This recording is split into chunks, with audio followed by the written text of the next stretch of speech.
आजकाल ड्रीम 11 सर्वच लोक खेळत असतात। सर्वांचे स्वप्न ड्रीम 11वर हे असते की एक ना एक दिवस 1 करोड 2 करोड 3 करोड ही मेगा ग्रँड लीग असते, ते जिंकण्याचे सर्वांचे स्वप्न असते।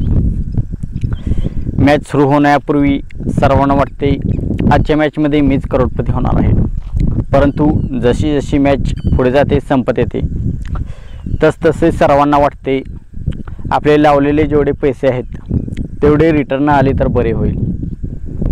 आणि 5-7 प्लेयर आपले ड्रीम टीममध्ये असतात। आपण घेतलेल्या 11 पैकी 5-7 प्लेयर आपले ड्रीम टीममध्ये असतात आणि 4-5 प्लेयर जे चांगले प्लेयर मोठे प्लेयर असतात, परंतु ते आपल्याला धोका देऊन जातात, ते परफॉर्मन्स करत नाही आणि आपली टीम आपण जे लावलेले जेवढे पैसे आहेत तेवढेच पैसे आपणास भेटतात। तर मित्रांनो, आज मी सांगणार आहे कोणते प्लेयर परफॉर्म करतील आणि कोणते प्लेयर्स परफॉर्म करणार नाहीत, हे कसे ओळखायचे मी आपणास ट्रिक सांगणार आहे। तर मित्रांनो, स्वागत आहे तुमचं तुमच्या लाडक्या भावाच्या यूट्यूब चॅनल क्रिकेट मराठीवर। मित्रांनो, ह्या चॅनलवर आपण क्रिकेटबद्दल मराठीतून माहिती, क्रिकेटच्या चालू घडामोडी टिपण्याचा प्रयत्न करत असतो आणि ड्रीम 11चे मराठीतून प्रेडिक्शन करत असतो। तर आपण चॅनलवरती नवीन असाल तर आमचा यूट्यूब चॅनल सबस्क्राईब करा। मराठीतून सर्व माहिती आपणास या चॅनलवर भेटते। तर मित्रांनो, प्रत्येक मॅचमध्ये आपल्या टीममधील 6-7 खेळाडू ड्रीम टीममधील असतात आणि 4-5 खेळाडू आपल्याला धोका देऊन जातात।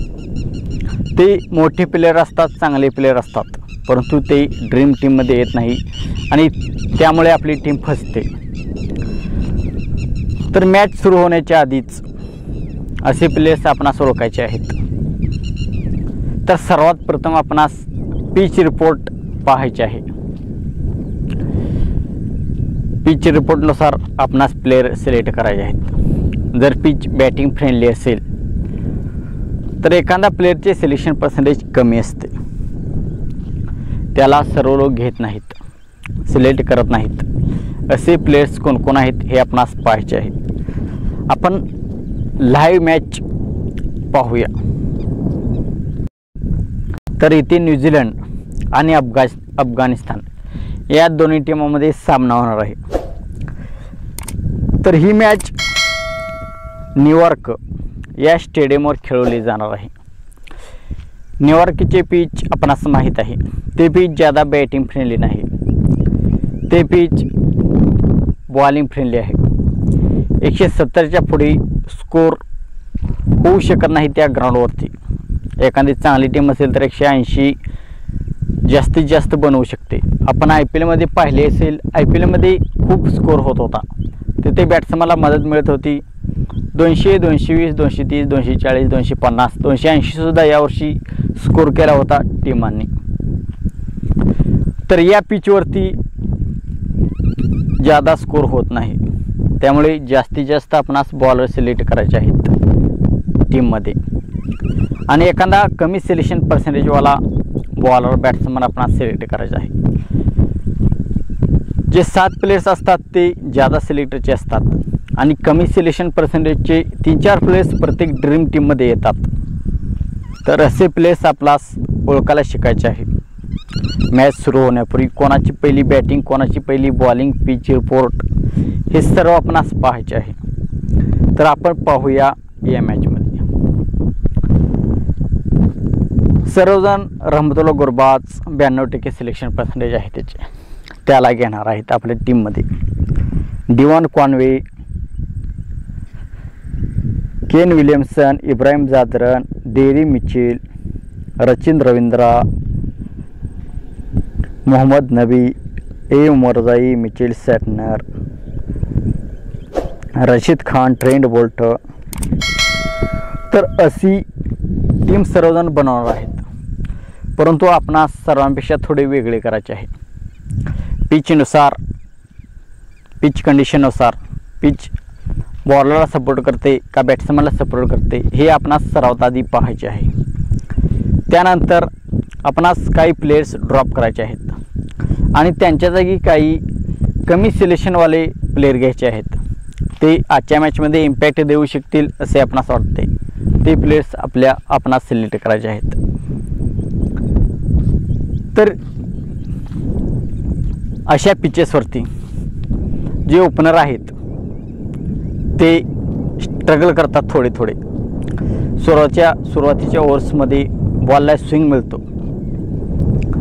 तर ओपनर स्ट्रगल करतात, आणि पुढील टीम जर डेंजरस असेल, मजबूत असेल, तर जी टीम कमकुवत आहे त्या टीमच्या ओपनर्सला आपल्याला हटवायचे आहे. इथे न्यूझीलंडची टीम फेवरेट आहे, तर इब्राहिम जादरनला आपण ड्रॉप करूया आणि रचिन रवींद्र थोडा पेसर्स विरुद्ध बाद होतो, तर त्यालाही आपण ड्रॉप करूया. असे प्लेयर्स आपणास ट्राय करायचे आहेत. आणि रहमतुल्ला गुरबाज आडवा तिडवा शॉट खेळण्याच्या नादात तो देखील बाद होतो, तर पॉवर प्लेमध्ये त्यालासुद्धा खतरा आहे आउट होण्याचा, तर असे प्लेयर्स आपण टीममधून ड्रॉप करायचे आहेत. आणि पिच ही बॉलिंग फ्रेंडली आहे असल्यामुळे पेसर्सला ही पिच मदत करते, तर इथून चांगले जे पेसर्स आहेत त्यांना आपणास कव्हर करायचे आहे. इथे टीम साऊथीचे सिलेक्शन पर्सेंटेज 30% आहे. मॅट हेनरीचे सिलेक्शन पर्सेंटेज 3% आहे. मॅट हेनरी हा मजबूत टीमचा प्लेयर आहे, तर मॅट हेनरीला आपणास ट्राय करायचे आहे, टीम साऊथीला ट्राय करायचे आहे. आणि ते नवीन हुलक जो अफगाणिस्तानचा बॉलर आहे, टीम हलकी असो टीम मजबूत असो, ग्राउंड आपणास पाहायचे आहे. सर्वात प्रथम हे ग्राउंड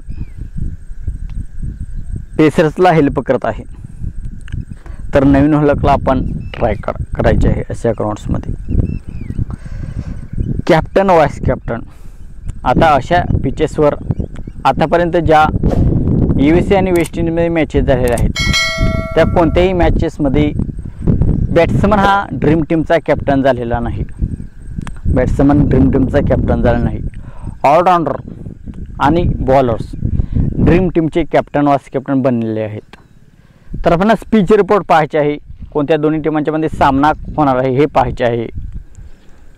आणि ट्रम्प कार्ड प्लेयर ज्याचे सिलेक्शन पर्सेंटेज कमी आहे असे 3-4 प्लेयर्स आपण घ्यायचे आहेत. आणि ज्याचे सिलेक्शन पर्सेंटेज कमी आहे जास्त आहे असे प्लेयर्स, परंतु या मॅचमध्ये ते चालू शकणार नाहीत पिचनुसार, हे आपणास पाहायचे आहे आणि निवडायचे आहेत.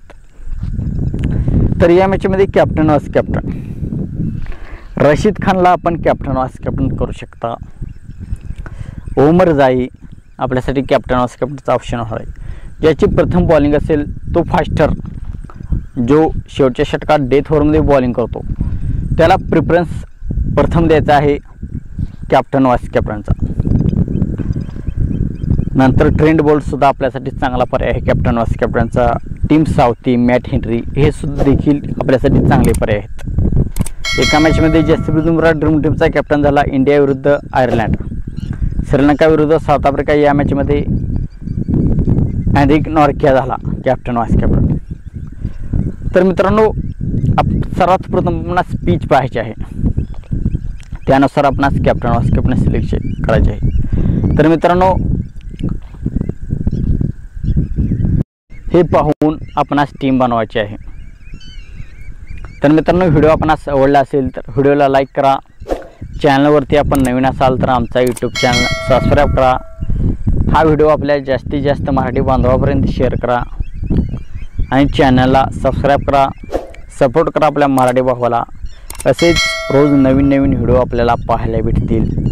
ड्रीम इलेव्हनचे नॉलेज आपल्याला भेटेल. थँक्यू, धन्यवाद. जय महाराष्ट्र.